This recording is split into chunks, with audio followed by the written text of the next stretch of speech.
कुछ टाइम पहले ना मेरा अपनी मॉम से झगड़ा हो गया था।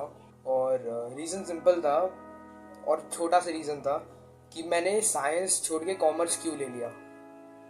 हाँ, वो रीज़न था। एक्चुअली मम्मी ने मेरे लिए एक लैपटॉप लिया था और शी एक्सपेक्टेड कि मैं पीसीएम करूँगा एंड इंजीनियर बनूँगा। हर पेरेंट जो सोचता है वही।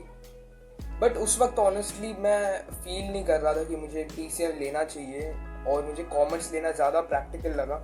उसकी भी एक अलग स्टोरी है, फिर कभी बात करेंगे। तो इस रीज़न से मैंने शिफ्ट कर लिया, सिंपल। बट मम्मी के लिए ये एक बहुत बड़ा शॉक था एंड शी थॉट कि मैंने उसका पैसा वेस्ट कर दिया है और मैं एक आदर्श बेटा नहीं हूँ एंड यू नो मैंने तेरे लिए क्या कुछ नहीं किया एंड ऑल दैट स्टफ सुनने मिला। तो ऑब्वियस था कि सुनने तो मिलने ही वाला था, तो मैं ज़्यादा कुछ ध्यान दे नहीं रहा था। बाहर से सुन रहा था बट अंदर से I was not processing anything.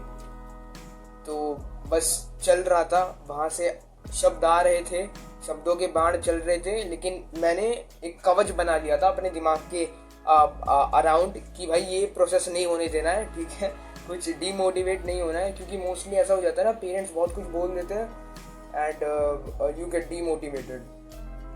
So to prevent that मैं कभी वो सब प्रोसेस ही नहीं करता हूँ। सुनो सबकी, करो खुद की, बस दैट्स माई मोटो।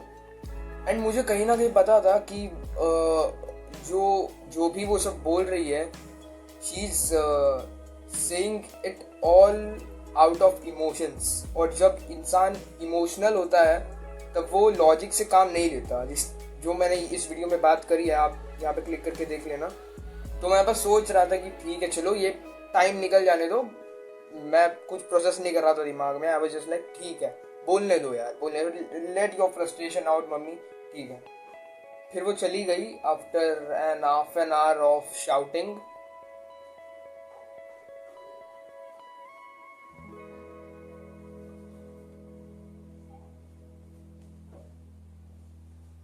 लेकिन पता नहीं, शायद कुछ ऐसी चीज़ें मम्मी ने बोल दी थी जिसकी वजह से आई वॉज वेरी फ्रस्ट्रेटेड। मेरा दिमाग खराब हो गया था और गुस्से में आके, जो कि आई स्टिल बिलीव कि it was a very wrong decision of mind to do that, मैंने पेन लिया अपने हाथ में and I stabbed, like literally stabbed that pen into the blanket.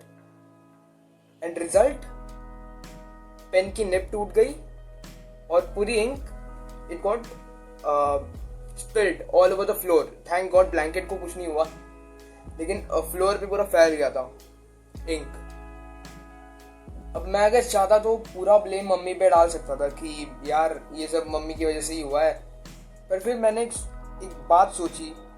मैंने एक बहुत पुराने हमजा के वीडियो में भी ये सुना था कि take the accountability for everything. मैंने सोचा कि यार नहीं, ये मैंने किया है, मेरे हाथ से हुआ ना, मेरे हाथ से हुआ। मैंने खुद अपना हाथ यहाँ लेके गया और फिर डैम, मैंने वो भोग दिया उसके अंदर। किसने किया? ये मैंने किया ना, मेरे हाथ से हुआ, किसी ने पकड़ के तो नहीं किया, मैंने किया है। तो इसकी रिस्पॉन्सिबिलिटी किसकी हुई? मेरी हुई।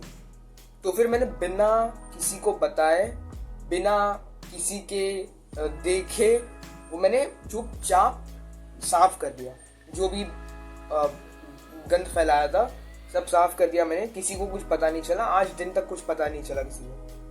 और वहीं से ना एक छोटा सा लाइफ लेसन मिला मुझे, जो कि मैं तुम्हारे साथ अभी शेयर करने जा रहा हूँ।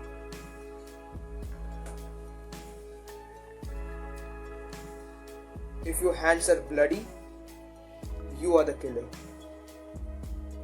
मतलब सिंपल है, अपने एक्शंस की रिस्पॉन्सिबिलिटी खुद लो, किसी पे ब्लेम मत करो।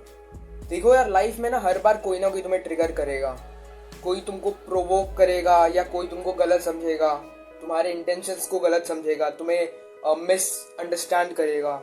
पर अगर तुम हर बार उस चीज पर रिएक्ट करे ना, तो तुम खुद अपना कंट्रोल खो दोगे। तुम्हारा खुद पर से कंट्रोल चला जाएगा।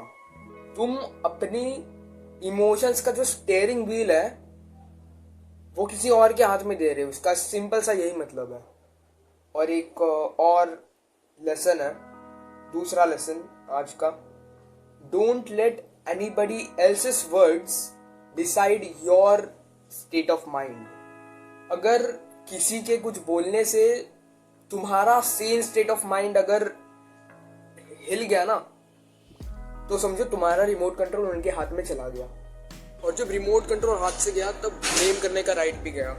मैं ये नहीं कह रहा कि फीलिंग्स मत रखो, बुरा सबको लगता है।